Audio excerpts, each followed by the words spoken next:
Online के माध्यम से जुड़े सभी स्वाध्यायी प्रेमियों को हार्दिक अभिनंदन और स्वागत करता हूं।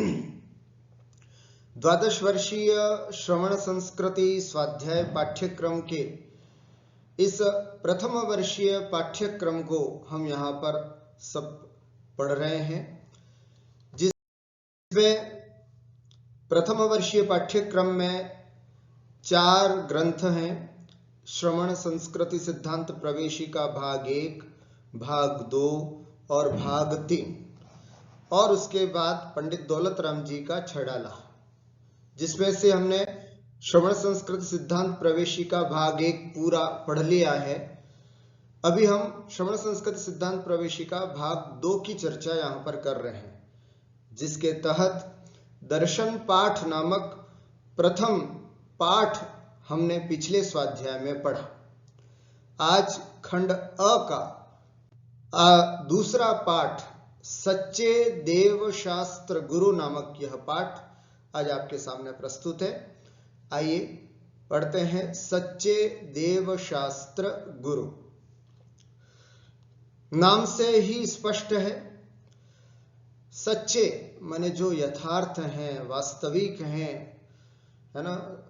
ऐसे देव शास्त्र और गुरु कौन हैं, है ना। ऐसे कौन से सच्चे देव शास्त्र गुरु हैं जिनका आश्रय लेने के बाद हम इस संसार सागर से पार हो सकते हैं। ऐसे सच्चे देव शास्त्र गुरु को जानना क्यों जरूरी है? पहली बात इसलिए जरूरी है क्योंकि मोक्ष मार्ग जो बताया है वो बताया है सम्यक दर्शन, सम्यक ज्ञान और सम्यक चारित्र। सम्यक दर्शन जो है वो बनता है सच्चे देव शास्त्र गुरु की ऊपर श्रद्धान करने से। तो हम सबसे पहले ये तो जाने कि सच्चे देव शास्त्र गुरु होते कौन हैं, उसके बाद फिर हम उन पर श्रद्धान करेंगे। तो आइए आज पाठ 2 के अंतर्गत आपको सच्चे देव शास्त्र गुरु से परिचय कराते हैं। सबसे पहले देव का लक्षण करते हैं। सच्चे देव क्या होते हैं?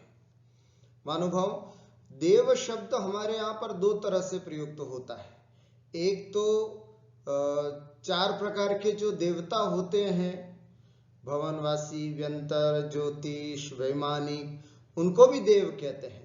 देवगति में रहने वाले समस्त जीवों को भी देव कहते हैं। और मंदिर में जो तीर्थंकर के रूप में विराजमान भगवान हैं, उनको भी देव कहते हैं। वैसे कभी वे उनको देवाधिदेव भी बोलते हैं, जिनेंद्र देव भी बोलते हैं, लेकिन सामान्य रूप से उनको भी देव शब्द से संबोधित किया जाता है। तो ये संशय न रहे कि देव का मतलब देव गति वाले देव की चर्चा नहीं कर रहे हैं हम यहाँ पर।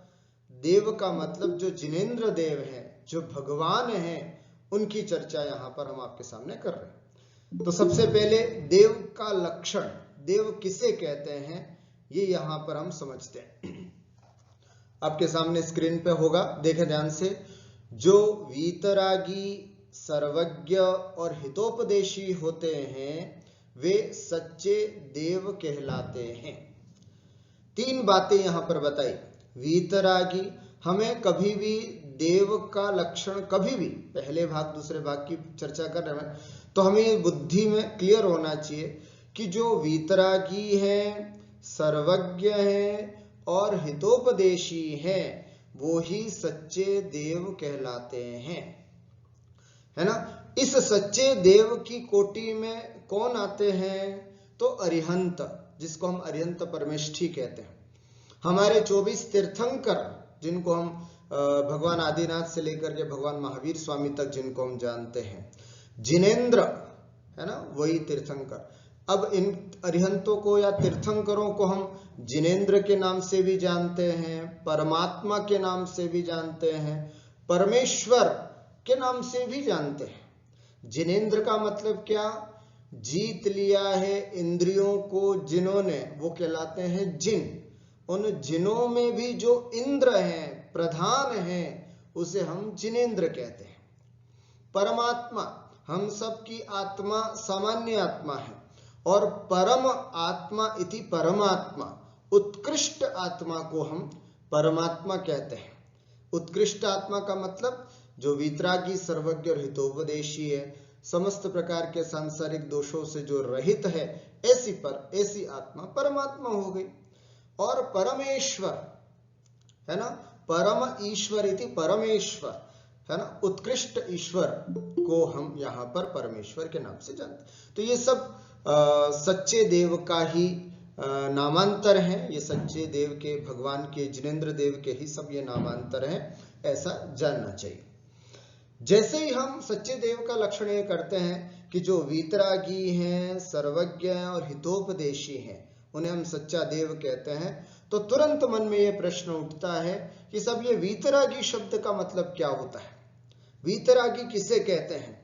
तो इसके लिए सामान्य रूप से ऐसा भी कह सकते हैं, वीतराग अर्थात जिसमें से राग द्वेष बीत चुका है, राग देश से रहित जो अवस्था है, उसे वीतराग कहते हैं, ऐसा भी बोल सकते हैं। या फिर जैसे आपकी पुस्तक में लिखा है, जो किसी वस्तु या प्राणी से राग अर्थात प्रेम है ना, अटैचमेंट, तथा द्वेष अर्थात बैर है ना, अर्थात उससे बैर करना, उससे दुश्मनी रखना, उससे बात नहीं करना, क्रोध भाव रखना, ये सब, ये जो नहीं करता, जो राग और द्वेष नहीं करता, सबको समदृष्टि से अर्थात बराबर देखता है, तथा जिसमें 18 दोष नहीं होते, उसे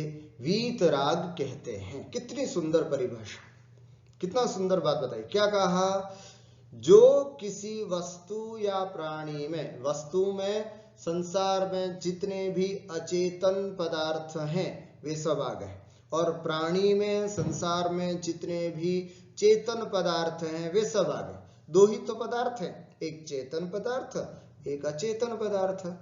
तो जो किसी वस्तु माने अचेतन पदार्थ, प्राणी अर्थात चेतन पदार्थों से न तो राग करते हो और न द्वेष करते हो, उसे हम वीतराग कहते हैं। एक बात।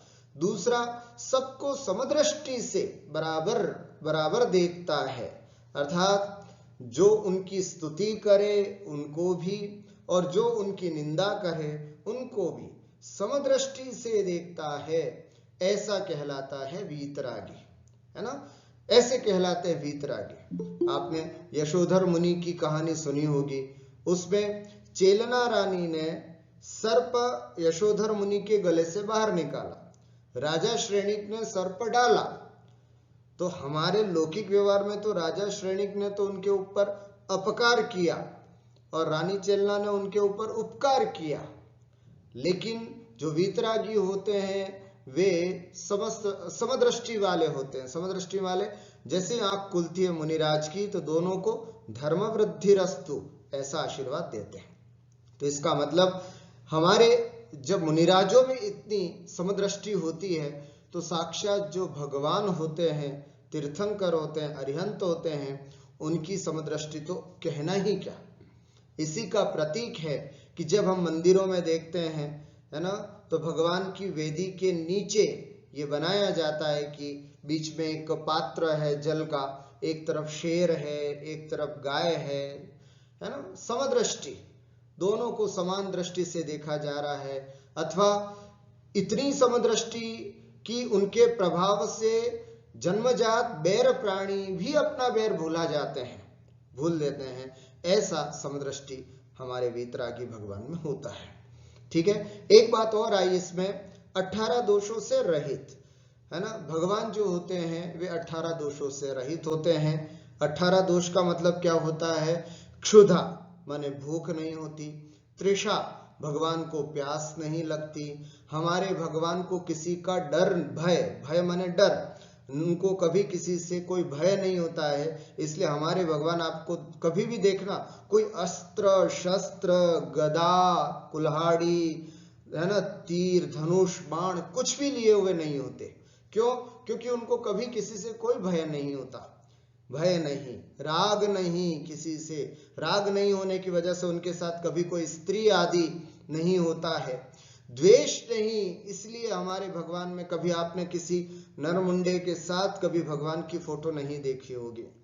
मोह नहीं, कोई किसी भक्त के साथ बैठे हुए भगवान है ऐसा भी नहीं, किसी प्रकार की कोई चिंता नहीं, जरा, हमारे भगवान में कभी बुढ़ापा नहीं आता है, रोग, किसी प्रकार का रोग नहीं, मृत्यु, है ना, मरण नहीं होता भगवान का, खेद, है ना, किसी भी प्रकार का खेद दुख, है ना, नहीं होता है, स्वेद, पसीना, पसीना नहीं आता है हमारे भगवान को, मद, किसी प्रकार का अहंकार नहीं आता है, अरति, है ना, अरति का मतलब अपन कहते हैं ना मूड ऑफ हो गया, मन नहीं लग रहा कहीं पर, ऐसा भाव भी भगवान को कभी नहीं आता है ना, जन्म नहीं होता, जन्म और मरण जरा सब नहीं होते, निद्रा नहीं आती भगवान को, विस्मय, आश्चर्य नहीं होता, हम थोड़ी थोड़ी चीजों में बड़ा आश्चर्य कर लेते, अरे बाप रे, बुर्ज खलीफा इतना ऊंचा, दुबई जाके देखते तो वो लोग आश्चर्य करने लग जाते कि कितना बड़ा,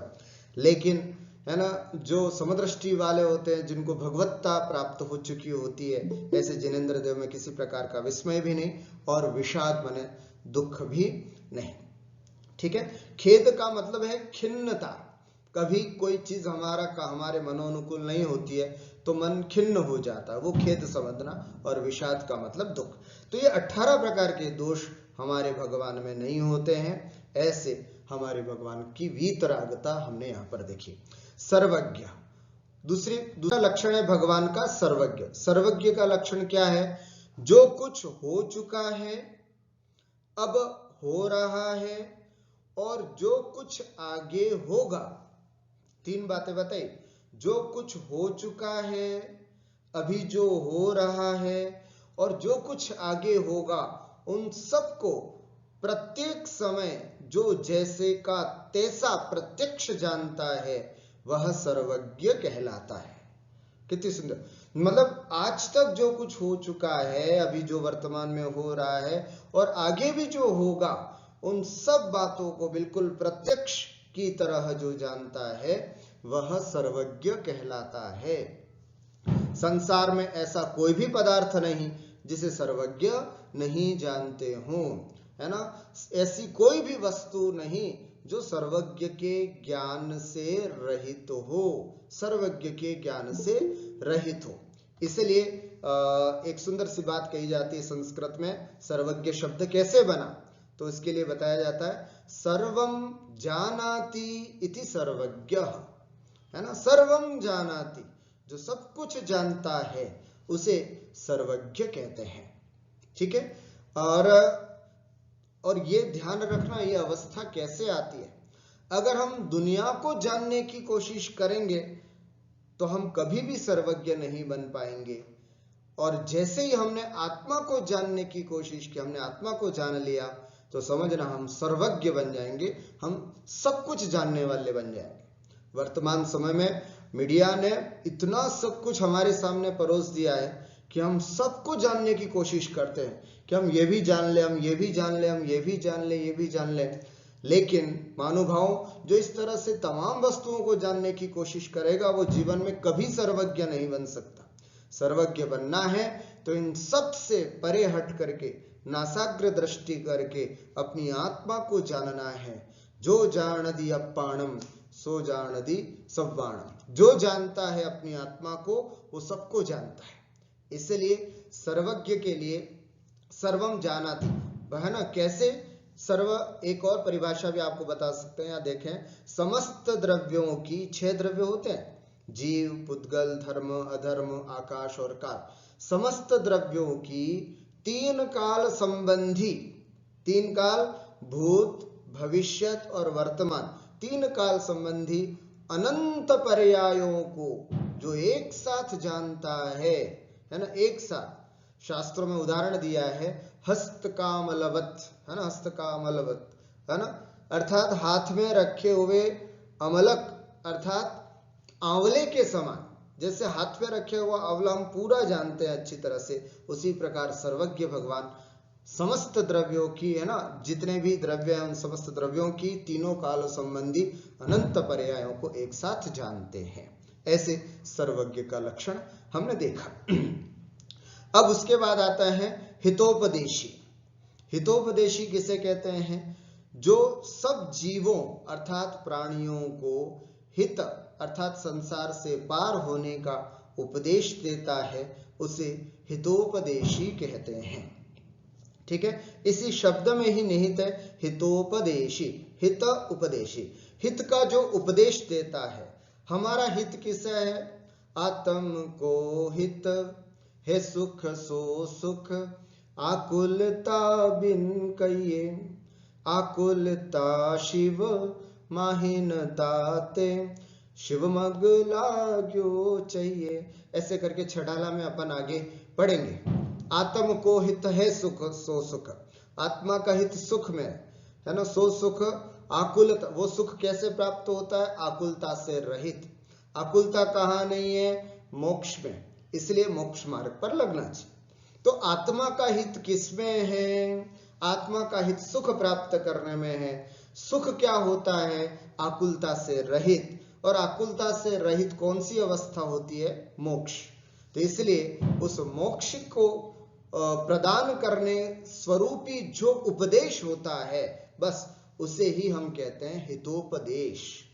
हमारे जो सच्चे देव हैं, हमारे जो जिनेंद्र भगवान हैं, वे हितोपदेशी होते हैं। जब चार घातिया कर्मों का नाश कर लेते हैं, उनको अनंत दर्शन, अनंत ज्ञान, अनंत सुख और अनंत वीर्य रूपी चार अनंत चतुष्टय प्रकट हो जाते हैं, केवल ज्ञान प्राप्त हो जाता है, उसके बाद समव शरण की रचना होती है और उस समव शरण में बैठ करके हम सब के भव्य जीवों के उपकार के लिए वे उपदेश देते हैं, है ना। वो उपदेश उनका सब जगह समव शरण लगता रहता है और उपदेश होता रहता है। तो इस तरह से हित का उपदेश देने की वजह से हम अपने सच्चे देव का एक लक्षण बनाते हैं हितोपदेशी।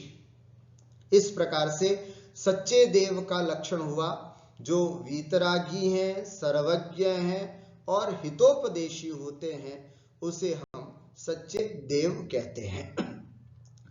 अब अगर इतनी बात वैसे तो सबको याद रहना चाहिए, जो वीतरागी, सर्वज्ञ और हितोपदेशी हो उसे हम सच्चा देव कहते हैं। अगर ये याद नहीं रहता है तो एक सुंदर सी पंडित जुगल किशोर द्वारा लिखी गई मेरी भावना में ये पंक्ति आती है, आप इसको भी याद रख सकते हैं। जिसने राग द्वेष कामादिक जीते सब जग जान लिया, सब जीवों को मोक्ष मार्ग का निष्प्रय हो उपदेश दिया। जिसने राग द्वेष कामादिक जीते, ये आ गया वीतरागी, अर्थात जिन्होंने राग द्वेष और काम को जीत लिया है वे वीतरागी। सब जग जान लिया, सर्वज्ञ, सब जीवों को मोक्ष मार्ग का निष्प्रय हो उपदेश दिया, और समस्त प्राणियों के लिए निष्प्रय हो करके, किसी प्रकार की इच्छा न रख करके जिन्होंने मोक्ष मार्ग का उपदेश दिया, ऐसे जो होते हैं वे सच्चे देव होते हैं। अगर हमें कोई पूछे कि आप इन भगवान को मानते हो या नहीं मानते, तो हमारे पास सबसे बड़ा थर्मामीटर है ये कि वो वीतरागी हैं क्या, क्या उनके तन पर थोड़ा सा भी वस्त्र राग का है क्या, एक धागा मात्र भी अगर उनके शरीर पर है तो वो वीतरागी नहीं हो सकते। सर्वज्ञ बिना वीतरागता के सर्वज्ञता कभी नहीं हो सकती है, इसलिए सर्वज्ञपना भी नहीं आ सकता, और जब सर्वज्ञपना नहीं होता है तो हितोपदेशीपना कैसे। इसलिए इन तीनों में सबसे पहला गुण और अनिवार्यता गुण है वो है वीतरागता। जब तक वीतरागता नहीं होगी तब तक सर्वज्ञता भी नहीं आएगी और हितोपदेशी भी गुण नहीं आ सकता। इसलिए और वीतरागता बिना दिगंबरत्व के नहीं होती, है ना, क्योंकि एक वस्त्र के प्रति भी राग है तभी हम वस्त्र रखे हुए हैं, अन्यथा वस्त्र का त्याग कर लेते। इसलिए वीतरागता दिगंबरत्व में ही है, इसलिए हमें इसी की ही सच्ची आराधना करनी चाहिए। अब चलते हम शास्त्र का लक्षण समझते, सच्चे देव का समझ लिया, शास्त्र का समझते। जो सच्चे देव का कहा हुआ होता है शास्त्र, क्या, कौन सा शास्त्र? कई बार ये आता है कि हम क्या पढ़ें, हमारा मन नहीं लगता है, हम कुछ पढ़ना चाहते हैं, कुछ स्टडीज करना चाहते हैं, तो कौन सा शास्त्र पढ़े, ऐसा। तो शास्त्र की परिभाषा बताइए। जो सच्चे देव का कहा हुआ होता है, एक बात, जिसमें किसी प्रकार का विरोध नहीं होता है ना, अर्थात परस्पर किसी प्रकार का विरोध नहीं, और जो खोटे मार्ग का नाश करता है और जिसके पढ़ने सुनने से जीवों का कल्याण होता है, वह शास्त्र कहलाता है। इतनी सारी बात बताई। देखो शास्त्र की परिभाषा में पहली बात, जो सच्चे देव का कहा हुआ होता है, अर्थात हमारे सच्चे वितरागी के द्वारा धर्म सभा में, अर्थात समव शरण में उन्होंने जो उपदेश दिया, फिर बाद में आचार्यों ने जिनको ग्रंथों के रूप में गूंथा, ऐसे सभी दूसरी ईसा पूर्व दूसरी शताब्दी से जो शास्त्र हमको आज तक उपलब्ध हो रहे हैं, वे सभी शास्त्र जो विशेष करके आचार्यों के द्वारा लिखे गए हैं, वे सब सच्चे देव के कहे हुए शास्त्र जानना। ये शास्त्रों की परंपरा हमारे पास कैसे आई? सच्चे देव ने कहा, गणधरों ने सुना, फिर केवलियों के मुख से कहता कहते कुछ अंगों के धारी मुनिराज हुए, फिर और मुनिराज हुए, फिर उसके बाद शास्त्र मतलब स्मरण शक्ति कमजोर हो गई तो शास्त्रों में लिपिबद्ध हुए, और फिर धीरे धीरे करके ईसा पूर्व दूसरी शताब्दी, फिर पहली शताब्दी, ऐसे कर करके जो शास्त्र मुनिराजों के द्वारा, सच्चे वितरागी साधुओं के द्वारा लिखे गए, वो शास्त्र आज भी हमारे सामने उपलब्ध हैं। ऐसे सच्चे देव का कहा हुआ शास्त्र जानना चाहिए, जिसमें किसी प्रकार का विरोध नहीं होता है। विरोध कैसा? पहले तो हिंसा की बात कही, अहिंसा की बात कही, और बाद में हिंसा करने में भी धर्म मानते हैं। पहले तो कहा कि ब्रह्मचर्य से रहना चाहिए, बाद में अब्रह्म को करने में भी धर्म मानते हैं। तो इस तरह से परस्पर विरोधी बातें जहां पर आती हों, ऐसी कभी भी सच्चे शास्त्रों में नहीं मिलती है। अन्य शास्त्रों में आपको खूब विरोधी बातें प्राप्त मिलेगी होगी। जो खोटे मार्ग का नाश करता है, हम यदि शास्त्र के अनुकूल अपना जीवन जिए तो गलत मार्ग पर कभी नहीं जा सकते। गलत मार्ग पर एक छोटी सी ही, एक छोटा सा, बहुत सारे शास्त्रों में उदाहरण भरे हुए हैं कि एक छोटा सा भी नियम, भगवान का कहा हुआ नियम जिस किसी व्यक्ति ने अपने जीवन में उतारा, उसका कल्याण हो गया। तो इसलिए खोटे मार्ग का नाश करके व्यक्ति को सच्चे मार्ग पर, कल्याण के मार्ग पर जो लगाता है, वही सच्चा शास्त्र है। जिसके पढ़ने सुनने से हमारा सबका कल्याण होता है, वह शास्त्र कहलाता है। अब इस शास्त्र के नाम हैं कई, इनको हम जिनागम भी बोलते हैं, जिनवाणी, जैन शासन, वीर शासन, वीर माने भगवान महावीर, शासन माने उपदेश, भगवान महावीर का उपदेश, भगवत वाणी आदि सच्चे शास्त्र के ही नामांतर है, इससे भी हम जान सकते हैं। ठीक है, ऐसे यह शास्त्र वर्तमान में हमारे सामने 4 अनुयोगों में उपलब्ध है। प्रथमानुयोग, कर्णानुयोग, चरणानुयोग और द्रव्यानुयोग, है ना।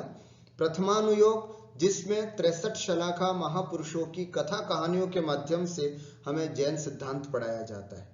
कर्णानुयोग जिसमें 3 लोक, है ना, 3 लोक आदि की बातें जिसमें की गई है, कर्म सिद्धांत की जिसमें बातें की गई हैं, वह कर्णानुयोग। चरणानुयोग जिसमें श्रावकों के आचरण से संबंधित, मुनियों के आचरण से संबंधित चर्चा जहां पर आई है, वो अपना चरणानुयोग है।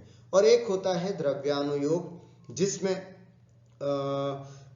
6 द्रव्यों से संबंधित, आत्मा के भेद विज्ञान से संबंधित जिसमें चर्चा की गई है, वह द्रव्यानुयोग। इस प्रकार से पूरी शास्त्र को, पूरी जिनवाणी को 4 भागों में विभाजित किया है। आपने देखा होगा मंदिरों में, है ना, ये प्रथमानुयोग के शास्त्र, ये कर्णानुयोग के शास्त्र, ये चरणानुयोग के शास्त्र, इस तरह से शास्त्रों की बात की गई। इस शास्त्रों की बड़ी अच्छे से विनय करना चाहिए। हमारे घर पर भी अगर शास्त्र रखे हैं तो सभी शास्त्रों को एक घर में ईशान कोण में एक आला बना करके सभी शास्त्रों को सुव्यवस्थित रखना चाहिए, है ना। समय समय पर उनकी सफाई करते रहना चाहिए, उन सब पर जिल्द चढ़ा करके रखना चाहिए। इसी एक शास्त्र की विनय करने से, है ना, एक ग्वाला कुंद स्वामी बन गया था। यह पिछले पाठों में हमने पढ़ा था। तो इसका मतलब शास्त्रों की विनय करना भी हमको आना चाहिए। जब भी जिनवाणी पढ़ने बैठे, मंगलाचरण करके बैठे, उठें तब जिनवाणी स्तुति करके बैठे, यही सब शास्त्रों की विनय भी हमको यथोचित करना चाहिए। उसके बाद चर्चा करते हम गुरु का लक्षण बताते हैं। गुरु किसे कहते हैं? जो इंद्रियों के विषयों की चाह नहीं रखते। ध्यान से सुनना, अब तीसरे में आ गए हम, सच्चे देव, शास्त्र और तीसरे हैं गुरु। जो इंद्रियों के विषयों की चाह नहीं रखते। इंद्रिय कितनी होती हैं? 5, स्पर्शन, रसना, घ्राण, चक्षु और कर्ण। इन पांचों इंद्रियों के जो विषय हैं, रसना इंद्रिय मीठा, है ना, अच्छा चरपरा खाने की इच्छा करता है, लेकिन मुनियों को नहीं होती। चक्षु इंद्रिय अच्छा वर्ण देखने की इच्छा करती है, लेकिन मुनियों को नहीं होती। इस तरह से पांचों इंद्रियों के जो विषय हैं, है ना, उन विषयों की जो चाह नहीं रखते। स्पर्शन इंद्रिय का विषय कैसा, है ना, जैसे मखमल जैसा सॉफ्ट चीज हो तो अच्छा रहे। रसना इंद्रिय का मीठा और चरपरा खाने की इच्छा होना। घ्राण इंद्रिय का सुगंधित सूंघने की इच्छा होना। सुंदर सुंदर वस्तुओं को देखने की इच्छा होना। सुंदर सुंदर गाने और भजन सुनने की इच्छा होना। इस तरह के ये पांचों इंद्रियों के विषय हैं। इन पांचों इंद्रियों के विषयों को जिनको चाह नहीं होती, किसी प्रकार की इच्छा नहीं होती, आरंभ नहीं करते। आरंभ का मतलब किसी भी प्रकार का सांसारिक कार्य नहीं करते। आरंभ का मतलब क्या लेना यहाँ पर? जिस काम को करने से हिंसा होती है वो सब आरंभ कहलाता है। तो आरंभ नहीं करते हमारे गुरु, है ना। अरे वो चलते भी हैं तो 4 हाथ कदम देख करके चलते हैं। कहीं बालों में भी हल्का सा कोई जीव ना आ गया हो, इसलिए बालों में तेल भी नहीं लगाते। और अगर उखाड़, है ना, कैंची भी नहीं चलाते, हाथों से केशलोच कर करके उसको उखाड़ के फेंक देते, है ना। तो इस तरह से उनके पूरी चर्या में बिल्कुल जीव हिंसा नहीं होती। किसी भी प्रकार का आरंभ अर्थात हिंसादि कार्य वो नहीं करते हैं। परिग्रह नहीं रखते, है ना। उनके पास किसी भी प्रकार का 24 प्रकार के परिग्रह बताए जाते हैं। 10 बहिरंग और 14 अंतरंग प्रकार के परिग्रह। कोई भी परिग्रह उनके पास नहीं होता। हमारे गुरुओं के पास केवल 3 चीजें होती हैं। कौन सा? पिछी, कमंडल और शास्त्र, है ना। संयम का उपकरण पिछी, ज्ञान का उपकरण शास्त्र और शुद्धि का उपकरण कमंडल। बस ये 3 वस्तु उनके पास होती हैं। उसके अलावा और कोई परिग्रह उनके पास नहीं होता। उसके अलावा जो हमेशा ज्ञान, ध्यान और तप में लीन तथा पापों से दूर रहते हैं, है ना, हमेशा अपने ज्ञान में, हमेशा ध्यान में, हमें दिखता है कि वो बैठे हैं, लेकिन उस समय भी चिंतन चलता है। हमें लगता है कि देखो विहार कर रहे हैं अभी तो, पर अभी कौन सा वो होगा। अरे नहीं, उस समय भी उनका कुछ न कुछ तत्व ज्ञान चलता रहता है। हमें दिखता है कि अरे वो तो आहार कर रहे, आराम से भोजन कर रहे होंगे, लेकिन नहीं, उस समय भी उनका तत्व चिंतन चलता रहता है। ऐसे परम वितरागी हमारे दिगंबर गुरु होते हैं, है ना। हमेशा ज्ञान, ध्यान और तप में लीन रहते हैं तथा पापों से दूर रहते हैं।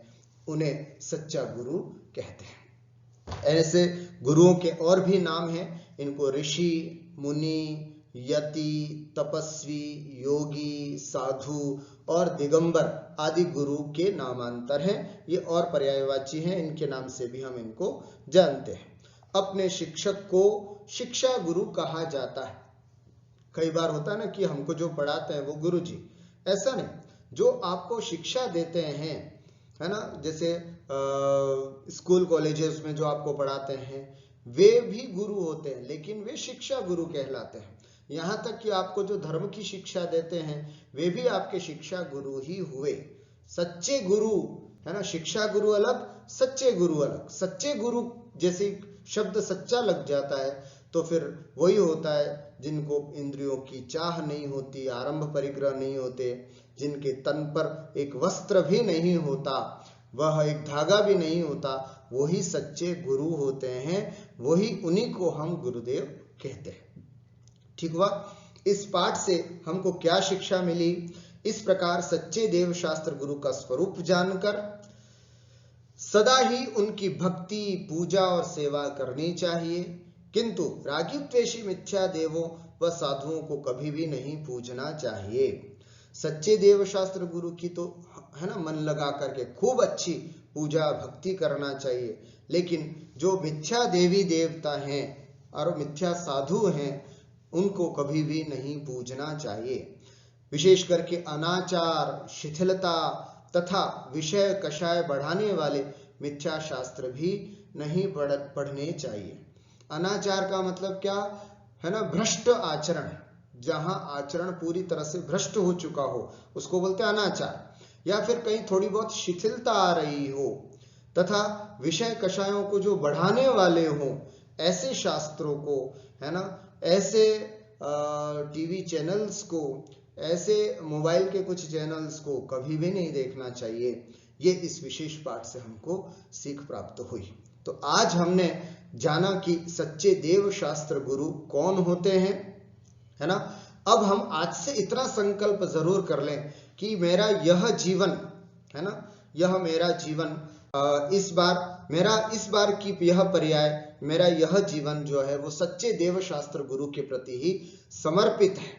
मैं सच्चे देव शास्त्र गुरु के अलावा किसी को कभी भी नहीं पूजूंगा, ये प्रण हम सबको करना है। मेरा यह जीवन कम से कम सच्चे देव शास्त्र गुरु के प्रति समर्पित है, ऐसा यदि हम संकल्प करते हैं। मैं तो ये कहूंगा कि मंदिर में जाकर के ये नियम लेकर के आए कि हे प्रभु है ना, मैं सच्चे देव शास्त्र गुरु के अलावा कभी किसी के आगे अपना मस्तक नहीं झुकाऊंगा और सम्यक दर्शन धारण करने का नियम ग्रहण करता हूं।